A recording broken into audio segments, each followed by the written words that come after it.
नमस्कार दोस्तों, स्वागत है आपका आज के मुख्य समाचार में, जिसमें सबसे पहली और बड़ी खबर में आपको बताएंगे कि राहुल गांधी की भारत जोड़ो यात्रा पहुंचेगी गाजियाबाद। रूट पर निकलने से पहले देख ले चार्ट। दूसरी ब्रेकिंग न्यूज में जिक्र होगा कि अखिलेश का गन्ना भुगतान को लेकर योगी सरकार पर हमला, कहा किसानों को दे रही धमकी और किए झूठे वादे। तीसरी ब्रेकिंग न्यूज में आपको बताएंगे कि जाते जाते बड़ी बैड न्यूज दे गया 2022। बेरोजगारी के आंकड़े ने चौंकाया, 16 महीने में सबसे ज्यादा बेरोजगारी। और साथ ही साथ चौथी ब्रेकिंग न्यूज में जिक्र होगा कि कांग्रेस भी 2024 की चुनावी जंग के लिए हुई सक्रिय, रणनीति बनाने के लिए बनाएगी अलग समिति। और पांचवी ब्रेकिंग न्यूज में आपको बताएंगे कि राहुल गांधी की भारत जोड़ो यात्रा के साथ यूपी में जुड़ेंगे लाखों लोग, कांग्रेस ने किया यह दावा। दोस्तों, हर एक खबर की गहराई में आपको ले जाएंगे, लेकिन उससे पहले अगर आप भी राहुल गांधी के भारत जोड़ो यात्रा का खुलकर समर्थन करते हैं तो वीडियो को लाइक, चैनल को सब्सक्राइब और बेल आइकन जरूर दबाइएगा। रुक करते हैं सबसे पहली और बड़ी खबर की तरफ। राहुल गांधी की भारत जोड़ो यात्रा पहुंचेगी गाजियाबाद। कई रूटों से निकलने से पहले देख ले ये चार्ट। जी हां दोस्तों, आपको बता दें कि उत्तर प्रदेश में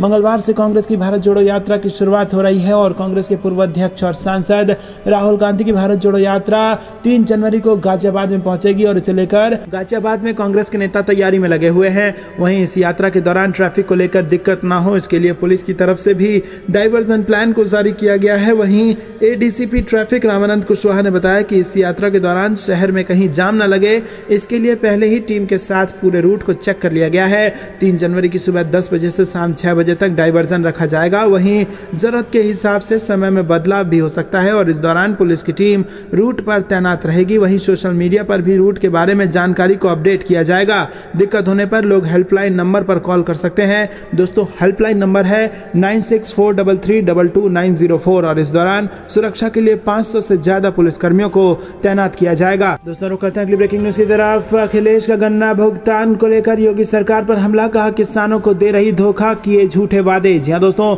समाजवादी पार्टी के अध्यक्ष अखिलेश यादव ने किसानों के मुद्दे पर भाजपा पर निशाना साधा और उन्होंने कहा कि प्रदेश सरकार के गन्ने का भुगतान अभी तक नहीं किया गया है और ब्याज की अदायगी का तो जिक्र ही नहीं होता। और सपा किसानों की समस्याएं लगातार उठाती रही है और आगे भी सदन से सड़क तक हर जगह अन्नदाताओं के मुद्दे को उठाया जाएगा। उन्होंने कहा कि सरकार किसानों को धोखा दे रही है, किसानों से झूठे वादे करती है। सपा अध्यक्ष ने कहा कि 3 महीने से अधिक समय से गन्ना पेराई चल रही है, लेकिन सरकार एवं मिल मालिकों द्वारा गन्ना किसानों का शोषण जारी है। सरकार ने 15 दिनों में गन्ना किसानों के बकाया भुगतान का वादा किया था और गन्ना शुगर कंट्रोल एक्ट के मुताबिक 14 दिन में भुगतान न होने पर उस पर ब्याज भी देना होता है। तो करते हैं अगली ब्रेकिंग न्यूज की तरफ। जाते जाते बड़ी बैड न्यूज दे गया 2022। बेरोजगारी के आंकड़े ने चौंकाया, 16 महीने में सबसे ज्यादा। जी हां दोस्तों, आपको बता दें कि नई और पॉजिटिव उम्मीदों के साथ साल भारत 2023 में प्रवेश कर चुका है, लेकिन साल 2022 जाते जाते भी एक बुरी खबर दे गया।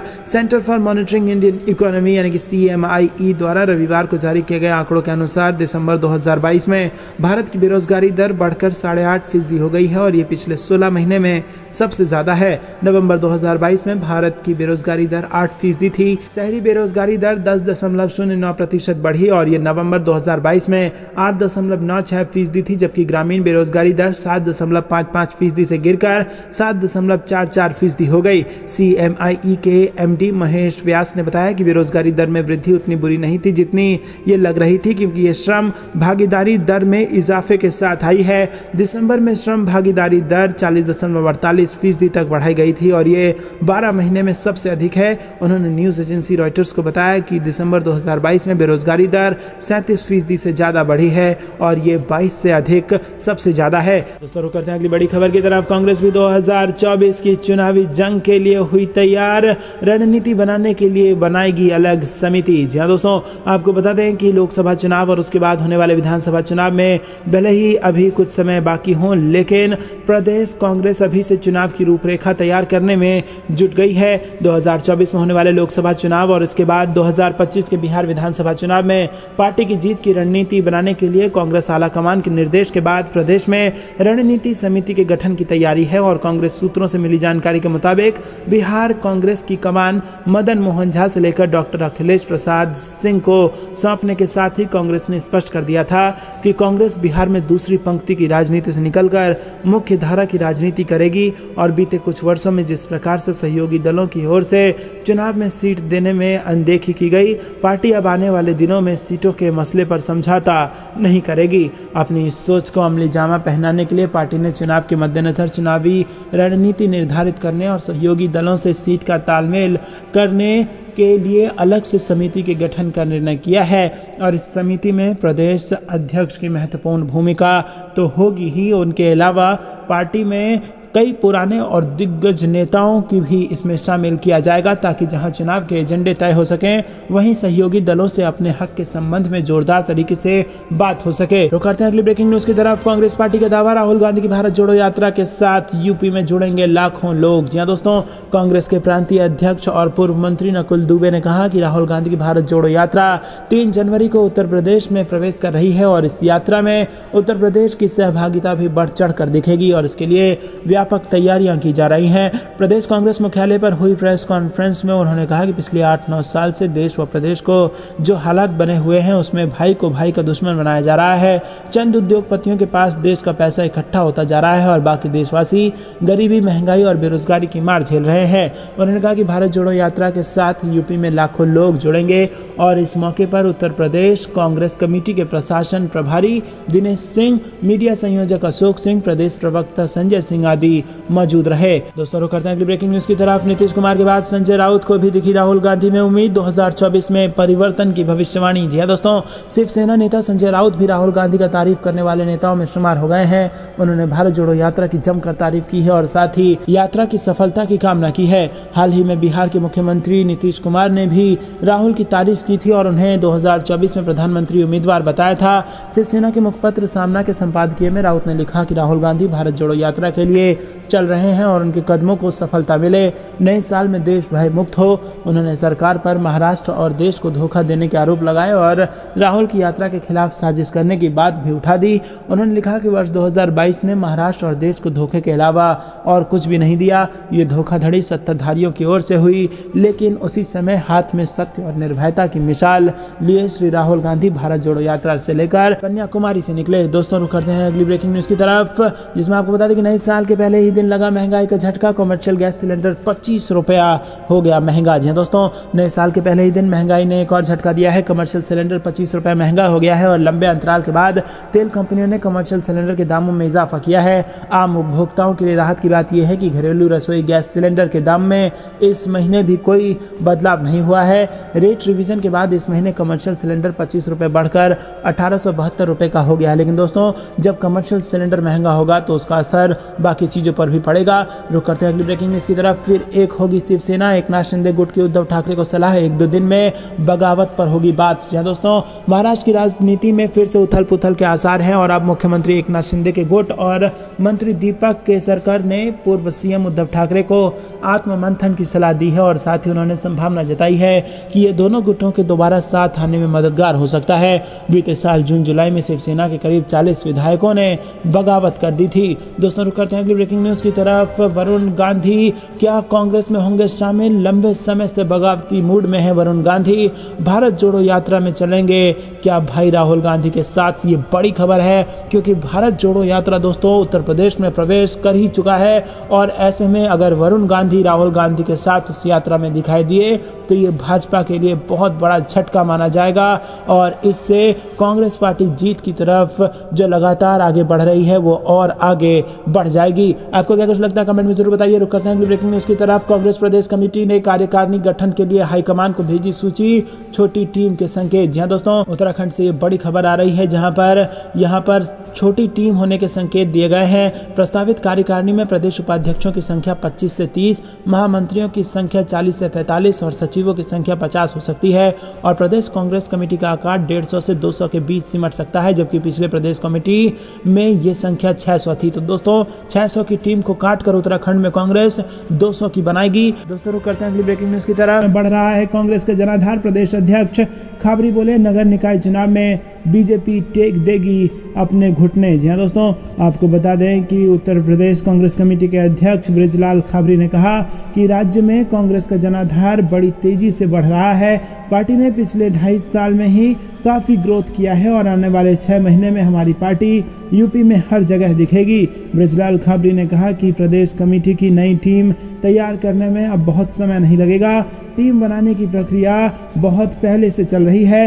बीच में निकाय चुनाव की प्रक्रिया शुरू हो गई और इस कारण टीम नहीं आ सकी। चुनाव आगे बढ़ेंगे तो भारत जोड़ो यात्रा के बाद हम टीम घोषित कर देंगे। नगर निकाय के चुनाव को लेकर कांग्रेस की तैयारी के सवाल पर प्रदेश कांग्रेस अध्यक्ष ने कहा कि हमारी इतनी बड़ी तैयारी है कि बीजेपी घुटने के बल बैठ जाएगी। कांग्रेस पूरी दमदारी के साथ निकाय चुनाव लड़ेगी और नगर निगम और पालिका में अव्वल दिखाई देगी। दोस्तों, रुक करते हैं अगली ब्रेकिंग न्यूज की तरफ। नए साल का पहला गिफ्ट एलपीजी सिलेंडर की कीमत बढ़ने पर कांग्रेस ने ली चुटकी। कहा अभी तो ये शुरुआत है। जी हाँ दोस्तों, नए साल 2023 की शुरुआत हो चुकी है। साल के पहले दिन आम आदमी को महंगाई का झटका लगा है। एलपीजी सिलेंडर के दाम बढ़ गए हैं, जिसके बाद गैस सिलेंडर की कीमत 25 रुपए तक बढ़ गई है। एक और जहां घरेलू सिलेंडर की कीमत में बदलाव नहीं हुआ है, तो वहीं कमर्शियल सिलेंडर के लिए लोगों को 25 रुपए ज्यादा खर्च करने होंगे।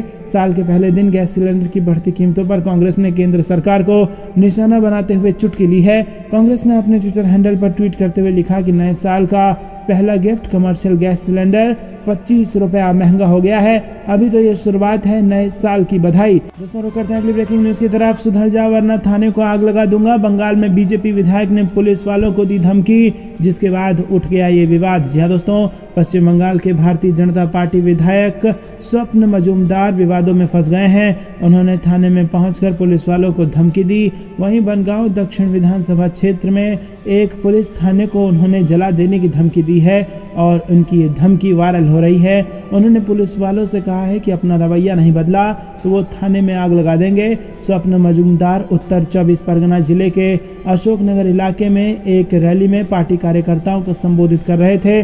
मजूमदार ने आरोप लगाया कि स्थानीय पुलिस थाना के प्रभारी निरीक्षक और प्रभारी अधिकारी बीजेपी कार्यकर्ताओं को प्रताड़ित कर रहे हैं। बीजेपी कार्यकर्ताओं को गिरफ्तार किया जा रहा है। उन्होंने आरोप लगाया कि पुलिस वाले इलाके में तृणमूल कांग्रेस के कार्यकर्ताओं को गैर कानूनी गतिविधि की अनुमति दे रहे हैं। दोस्तों, रुक करते हैं अगली ब्रेकिंग न्यूज की तरफ। यूपी में कानून व्यवस्था व स्वास्थ्य व्यवस्था के मुद्दे पर बीजेपी को घेरेगी समाजवादी पार्टी।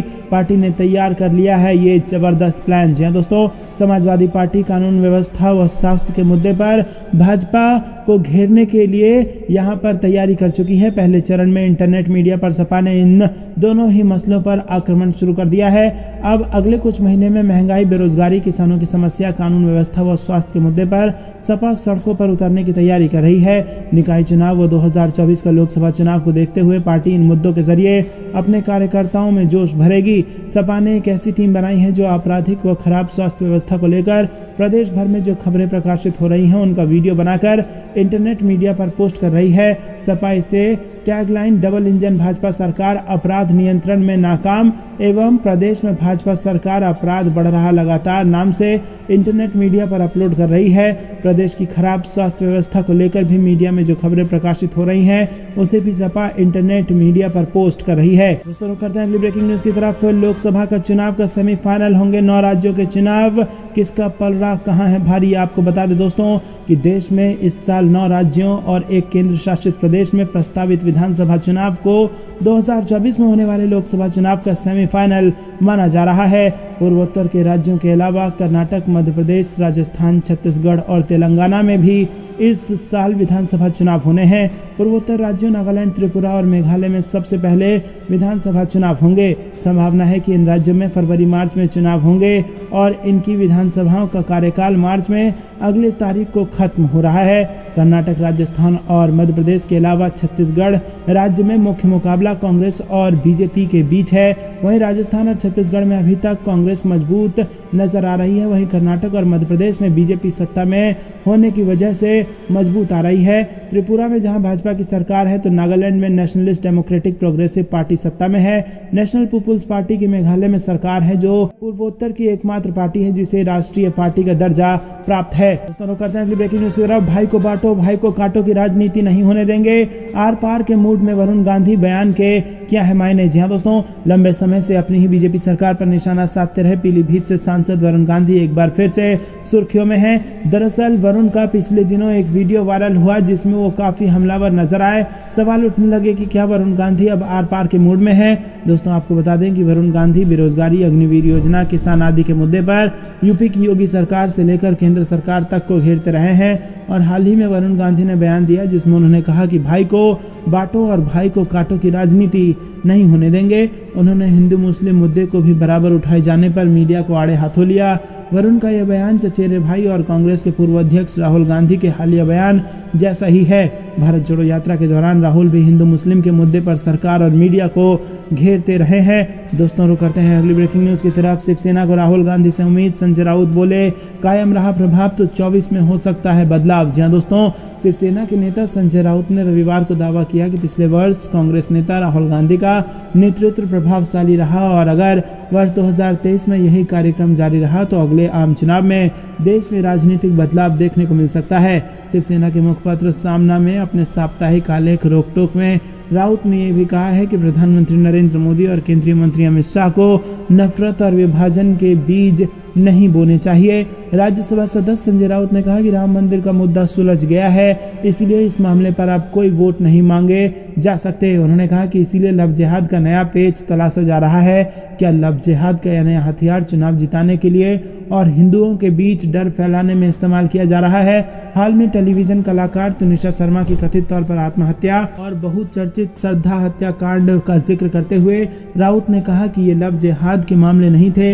हालांकि उन्होंने कहा कि किसी भी जाति अथवा धर्म की महिला को प्रताड़ित नहीं किया जाना चाहिए। राउत ने उम्मीद जताई है कि वर्ष 23 में देश भय मुक्त बनेगा। दोस्तों रुक करते हैं ब्रेकिंग न्यूज की तरफ। प्रदेश भर में कांग्रेस ने नया साल नई सरकार के होर्डिंग लगाए और कमलनाथ को बताया मध्य प्रदेश का अगला मुख्यमंत्री। जी हां दोस्तों, मध्य प्रदेश के कुछ महीने बाद ही विधानसभा वहां पर चुनाव होने वाला है और राज्य की सत्ता पर काबिज होने के लिए सभी कांग्रेस व भाजपा पूरा जोर अभी से लगाने लगे हैं और इसी के साथ प्रचार में इस बार बीजेपी से आगे कांग्रेस बढ़ चुकी है और उसके पूरे प्रदेश में लगाए गए नए वर्ष के होर्डिंग्स खासा चर्चे में है। जबलपुर, भोपाल सहित लगभग सभी जिलों में कांग्रेस कमेटी, स्थानीय विधायक, पूर्व विधायक व टिकट के दावेदारों द्वारा होर्डिंग्स लगाए गए हैं और इन सभी होर्डिंग्स की खास बात यह है कि उन सभी का मजमून लगभग एक जैसा ही है। नया साल में मध्य प्रदेश कांग्रेस ने पूरे प्रदेश में पूर्व सीएम और पीसीसी चीफ कमलनाथ के होर्डिंग लगाए हैं और इन होर्डिंग को लेकर चर्चा भी खूब हो रही है और इसमें पीसीसी चीफ कमलनाथ को प्रदेश का अगला मुख्यमंत्री बताया गया है। रुक करते हैं अगली ब्रेकिंग न्यूज की तरफ। हिमाचल में अनाथ बच्चों के लिए 101 करोड़ का फंड, सुक्खू का बड़ा ऐलान, विधायक देंगे पहली सैलरी। जी हां दोस्तों, हिमाचल प्रदेश सरकार ने अनाथ बच्चों के लिए 101 करोड़ रुपए का फंड बनाया है और ये 1 जनवरी से प्रभावित है। हिमाचल प्रदेश के सीएम सुखविंदर सिंह सुक्खू ने कहा कि ये फंड सूबे के अनाथ बच्चों की शिक्षा एवं अन्य जरूरतों को पूरा करने में मदद करेगा। कांग्रेस के सभी विधायकों ने इस फंड के लिए अपना पहला वेतन देने का फैसला किया है और बीजेपी विधायकों ने भी इसमें योगदान करने की गुजारिश उन्होंने की है। दोस्तों रुक करते हैं अगली ब्रेकिंग न्यूज की तरफ कि मध्य प्रदेश से आ रही है, जहां पर आपको बता दें मध्य प्रदेश चुनाव में स्वीप करेगी कांग्रेस, बीजेपी कहीं दिखाई नहीं देगी। राहुल गांधी ने कहा कि मैं इस बात की गारंटी देता हूं। जी हां दोस्तों, आपको बता दें कि भारत जोड़ो यात्रा पर चल रहे कांग्रेस नेता राहुल गांधी दिल्ली में कुछ दिनों के विश्राम के लिए रुके हुए हैं और इसी दौरान वर्ष 2022 के आखिरी दिन मीडिया से बात करते हुए उन्होंने कहा कि मैं ये लिख कर दे सकता हूं कि मध्य प्रदेश चुनाव में कांग्रेस स्वीप करने जा रही है, बीजेपी कहीं नजर नहीं आएगी, मैं आपको इसकी गारंटी दे सकता हूं। मध्य प्रदेश का हर व्यक्ति जानता है कि बीजेपी ने पैसे से अपनी सरकार बनाई है। टाइम्स नाउ के सवाल के जवाब में राहुल गांधी ने कहा कि मैं अभी एक बात लिख कर देता हूं कि कांग्रेस मध्य प्रदेश के चुनाव में स्वीप करेगी, बीजेपी वहां दिखाई नहीं देगी, गारंटी के साथ आप लिख लो, उस समय मुझे बता देना, कोई सवाल ही नहीं है, वहां बीजेपी दिखाई नहीं देगी। दोस्तों रुक करते हैं अगली ब्रेकिंग न्यूज की तरफ। कमलनाथ ने कांग्रेस के गोपनीय सर्वे को बताया बिना आग का धुआं, 2023 में बड़ी जीत का किया दावा। जी हां दोस्तों, मध्य प्रदेश के अध्यक्ष कमलनाथ ने चुनावी तैयारियों को लेकर किसी इंटरनल सर्वे से इनकार किया है और कमलनाथ ने शुक्रवार को कहा कि मीडिया में अगले साल होने वाले विधानसभा चुनाव की तैयारियों को लेकर एक सर्वे रिपोर्ट की खबरें आ रही हैं। कांग्रेस पार्टी ने ऐसा कोई सर्वे नहीं किया है और उन्हें पार्टी के लोगों को इन खबरों पर भरोसा नहीं करने की सलाह दी है उन्होंने। और बीते 2 दिनों से खबरें आ रही हैं कि कांग्रेस के आंतरिक सर्वे में 37 मौजूदा विधायक और 17 पूर्व मंत्रियों की स्थिति संतोषजनक पाई गई है। ये खबर काफी वायरल हुई है और कांग्रेस के कई नेताओं ने भी इस पर अपनी प्रतिक्रिया दी है। प्रदेश बीजेपी अध्यक्ष वी.डी. शर्मा ने भी इसको लेकर कांग्रेस पार्टी पर तंज कसा है। दोस्तों रुक करते हैं अगली ब्रेकिंग न्यूज की तरफ। कांग्रेस में शामिल होंगे बीजेपी सांसद वरुण गांधी। भारत जोड़ो यात्रा में राहुल गांधी ने दिए इसके संकेत। जी हां दोस्तों, यूपी के पीलीभीत से बीजेपी सांसद वरुण गांधी आए दिन अपने ही सरकार के खिलाफ बगावती सुर छेड़ते रहते हैं और इसको देखते हुए कयास लगाए जा रहे हैं कि वरुण गांधी जल्द ही बीजेपी का दामन छोड़ किसी और पार्टी को ज्वाइन कर सकते हैं। हाल ही में उन्होंने हिंदू मुस्लिम से जुड़े बयान दिया है और इससे पहले उन्होंने किसान आंदोलन के समय खुलकर अन्नदाताओं के पक्ष में बोला था। हाल के दिनों में चर्चा है कि बीजेपी सांसद वरुण गांधी कांग्रेस का रुख कर सकते हैं और इसको लेकर कांग्रेस के पूर्व अध्यक्ष और भारत जोड़ो यात्रा की अगुवाई कर रहे राहुल गांधी से भी सवाल किया गया, जिस पर उन्होंने सीधे जवाब देने के बजाय गोल गोल जवाब दिया। शनिवार को वरुण गांधी से जुड़े सवाल पर राहुल गांधी ने कहा कि वरुण गांधी के पार्टी में शामिल होने या नहीं होने का सवाल खड़गे जी से करिए।